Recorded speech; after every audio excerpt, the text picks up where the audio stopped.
বুঝলি? হে দাদা, বলছি ছামড়ারে যখন আগুন লাগা যাবো তখন এমনি যাবো নাকি? বুকটা দম রাখে যাবো নাকি? আর শুনো জয়ন্ত দা, যদি আমি না পারি না এগুলাকে সবকে নিয়ে যাবো।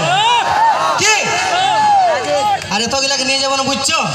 ছামড়ার সঙ্গে সঙ্গে পান্ডাল সঙ্গে তার একবার জ্বালাই দিয়ে আসে যাবো নাকি? অবশ্যই।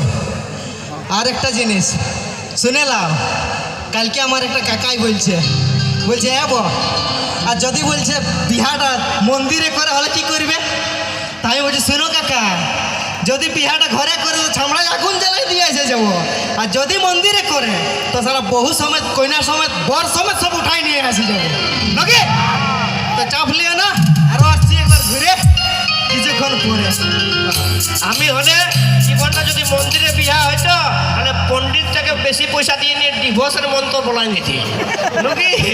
বলছি বা তোর বিহার দিনে রে সোনা 3 বার ভোজ খাইয়ে নিব নাকি?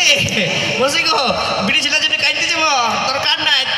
3 বার যদি ভোজ খাই 2টা করে 6টা মিষ্টি তো পাবো, তা তোদের জন্য কাইতে যাবো না, ভাবিস না।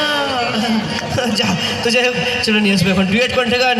আচ্ছা ডুয়েট কণ্ঠে গানের জন্য মঞ্চে নিয়ে আসবো রাজা মুখার্জি ও রেণুকা বাউরি। রাজা মুখার্জি ও রেণুকা বাউরি।